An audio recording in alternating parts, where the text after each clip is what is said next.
ঘটনার সপ্তাহের আগে মানে হ্যাঁ দুনো ভাইয়ে ঝামেলা একটু হয়েছে। এক সপ্তাহ পরে ঝামেলা মিটার পরে এক সপ্তাহ পরে হজর আলী আমার ঘরে আইছে দরজা ভাঙা, ঠিক আছে, আইয়া অত্যাচার করছে, আপস শুনছে, পরে ছেলেরা আইছে আসাম মায়ের দূর করছে। আমারও মারছে, হজর আলীরও মারছে। সম্পর্ক কি ছিল? সম্পর্ক বাড়িতে যে খারাপ উদ্দেশ্য আইছে, তাই কি ভালো উদ্দেশ্য আইবে খারাপ উদ্দেশ্য আইবে। না না, এমনি কোনো আলোচনা কোনো সম্পর্ক ছিল টাকা পয়সা রেন দিন আসলে কি এতে এমনি কোনো সাথে সম্পর্ক নেই। আপনার নামটা কি? আপনার সাথে কিসের লেনদেন ছিল? কিসের লেনদেন? তো আমার মা টাকা আনছে, টাকা জানছে না, পরে আমার মায়ের টাকা থেকে 50,000 কইছে দিমু, পরে 2 দিন পার হয়ে গেছে মানে টাকা দেওয়ার কোনো খবর নেই।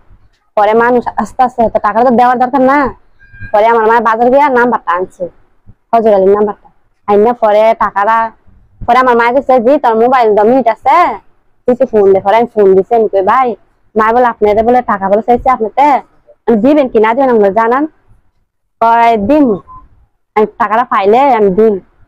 পরে আনতে কি মানে টাকা পয়সা নিয়ে কথা হয়েছে কি না তেমনি কোনো সম্পর্ক ছিল। আপনার নামটা কি? আমার নাম হচ্ছে দীপালি রানী।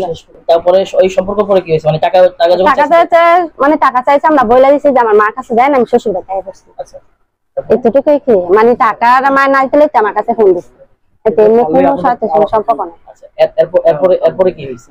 এরপরে ওনার সাথে আপনার কিভাবে এই যোগাযোগ, বা উনি কিভাবে আপনার ঘরে আসলো? এমার্জেন্সি আইছে তো বললামই তো, ঘর আইছে দরজা ভাঙছে।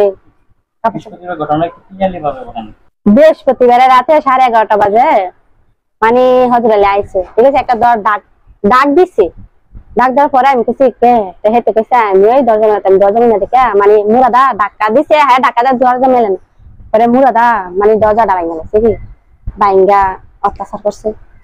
তখন আপনার পরিবারের লোকেরা কই ছিল? আমার পরিবারের লোকেরা আমার সপ্তাহ পর পর একটা অনুষ্ঠান হয়, সেই অনুষ্ঠানে গেছে। আপনি জানেন না?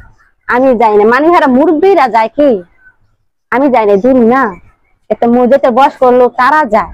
আপনার সাথে তখন কে কে ছিল? আমার সাথে কেউ ছিল না, আমার ছেলে মেয়ে আছে। না আমার কেউ প্রেশার দেন, আমার আমি মামলা করছি, আমি আবার উঠাইলাম। আপনি উঠাই বলবেন? হ্যাঁ। কেন উঠাই বলবেন? আমি 10 জনে ভালো চাই।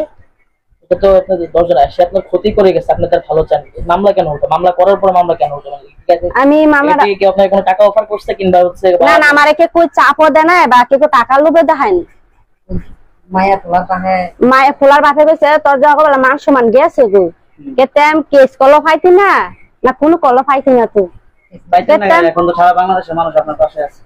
পাশে তো আছে, ঠিক আছে মানছি, কেতেম বাইরে আমি 3-10 জন ঘটনার সত্যি এটা অবশ্যই আপনি এটা বিচার চাওয়া উচিত।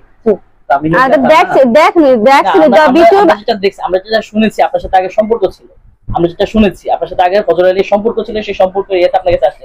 এখন আপনি যদি মামলাটা তুলে ফেলেন সেক্ষেত্রে আমরা কি ধরে নিতে পারি আপনার সাথে আসলে সম্পর্ক ছিল হজর আলী? না না, আগে কোনো সম্পর্ক ছিল না, টাকা পয়সা নিয়ে কথা হয়েছে। আমি আপনাকে বলতে আছি টাকা নিচ্ছি, টাকা নিয়ে সম্পর্ক। তাহলে কি মামলা করার সময় জোর জবরদস্তি? না। তাহলে আপনি মামলাটা কেন করলেন? মামলাটা তাহলে কেন করলেন?